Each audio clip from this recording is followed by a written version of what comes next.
Hello everyone, Fanta here, you're watching Fantavision, and today we're discussing Halo Infinite being free-to-play multiplayer. This is not something I expected at all. I get having it on Game Pass, that makes sense. Having it on Game Pass makes people want to get Game Pass, and that seemed to be the thing that Microsoft was trying to do. And they just got rid of a huge reason to get Game Pass for a lot of people. I mean, don't get me wrong, I'm really happy about this news. That's awesome that we're going to be playing Halo Infinite for free, basically. I mean, yeah, I'm going to be interested in the single player, and I do have Game Pass, so I'll be playing the single player and letting you guys know what I think of it. This came as a complete shock to me that these rumors came true. It seemed like it was fake. I was going to make a video on it, but it seemed too good to be true, and also seemed too strange to be true. Also, it's going to be running at 120 frames per second on the Series X, and some people are saying that this is why the game looks so bad. Monkey! But others are saying it's still an early build, the game could look better, but if you look at the detail of the older games and this game, and considering it's like a couple months away, it's going to be really interesting to see exactly what they do to the graphics, because it seems more like an art style problem more than just a graphical problem. It seemed like they were high fidelity graphics, just missing all of the details that made the other games look so good. There are lots of great things about Halo Infinite being a free-to-play game. I mean, it's just simply great that it's going to be free. That's wonderful. Everybody can play Halo.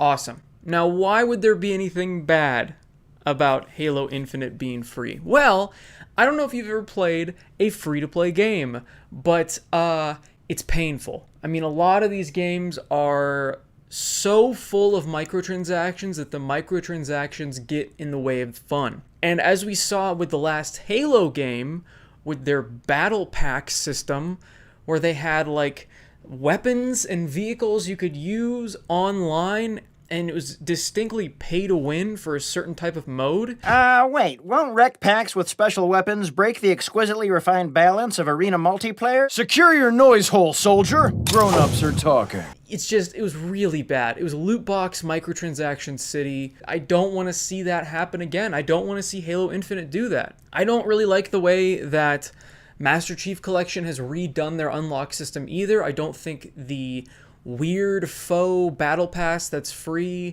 with only specific games involved each season, I mean, that doesn't make any sense.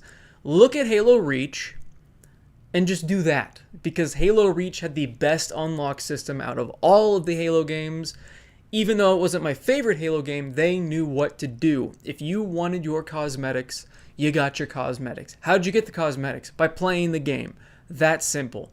So do it that way, and we'll all be happy. But because it is going to be free to play, you have to know that they need to make money somehow. And the thing is, even when they were charging for games, the monetization was crazy. I mean, look at Gears of War, for example. I know they don't have it in this one. There's no more of these stupid battle packs or whatever, but there's still so many other microtransaction, other types of currencies, and all these other things inside the game, because Microsoft, unlike Sony, just keeps packing their first-party games full of as many microtransactions as possible. And it's so frustrating, because it takes so many of these different series that never had these sort of things before, and they're just slowly making them worse and worse. Now, to be fair, like I said, Gears of War has gotten better, but that was also a game that came out at $60. I know it dropped like a rock in price, but it was still a game that was $60 at launch. It still had some monetization issues at launch. So maybe they've learned their lesson. Maybe it's because Master Chief Collection doesn't have, these type of microtransactions in it as well, that we can think that Halo Infinite might not. But at the same time, one's a $40 game, the other is free. And with all things, they need to make money, and making money off of single player alone, we've seen time and time again, is not enough. Paying for a game is not enough anymore. We've all these different rumors about games being $70 in the future, all these other companies coming out and saying, no, they're just $60, don't worry.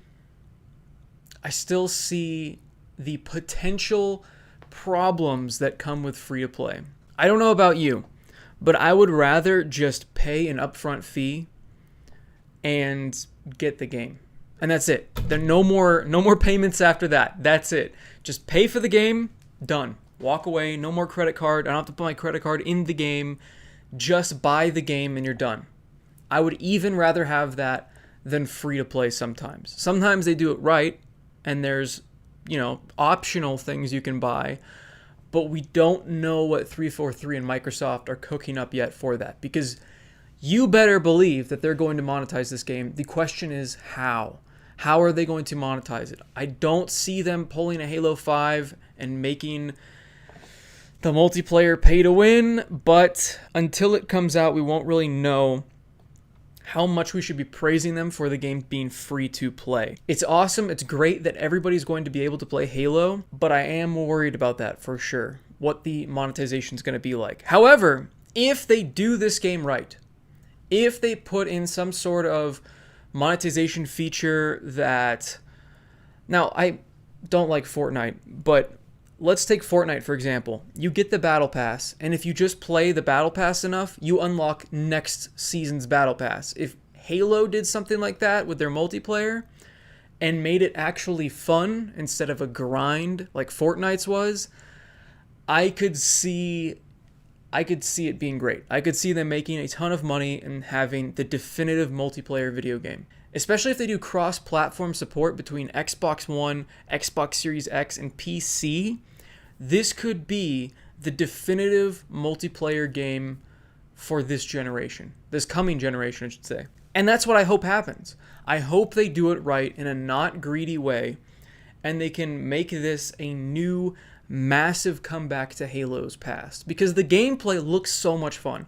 The grappling hook looks like a ton of fun. The shooting looks like a ton of fun. Driving, all of these different things that make Halo great, they look like they're going to be in this game, and I'm really looking forward to it. But whenever I see this kind of news, I can't be completely naive like a lot of other people. I can't be that person that just goes, oh wow, the game's gonna be free, I can't wait. No, I'm not that type of person, because I have dealt with enough of these games and these different studios and developers and publishers enough to know when they say something good, there's always something bad lurking around the corner. Remember when Battlefront 2 was supposed to make up for Battlefront 1?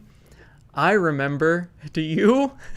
That was what they were supposed to do. It was supposed to be their apology tour with Battlefront 2. It was supposed to be resolving all of the issues from the first one, and instead it became even more infamous than the first one, and was even worse and more greedy when it came to microtransactions. So we'll have to see what happens, but I am cautiously optimistic and hoping to God that they don't fuck this up. Thanks for watching, everyone. Let me know what you guys think in the comments down below. If you think they're going to do this correctly, if you think maybe they won't even monetize this at all and it's just trying to bring people to the new console, or if you think it's going to be a microtransaction just a mess like I am worried about, let me know in the comments down below. Subscribe for more content, and as always, have a fantastic day. See you guys. This video actually is going up a lot later than I was hoping because my internet was down, but thankfully it wasn't down for like 4 hours, which is pretty cool. Also, speaking of internet, Halo, all those different things, I'll be streaming tonight, probably some more Halo. We've been playing with viewers, getting into big team battle games. It's so much fun. Please come on over to the streams. It's a ton of fun, and I hope to see you all there.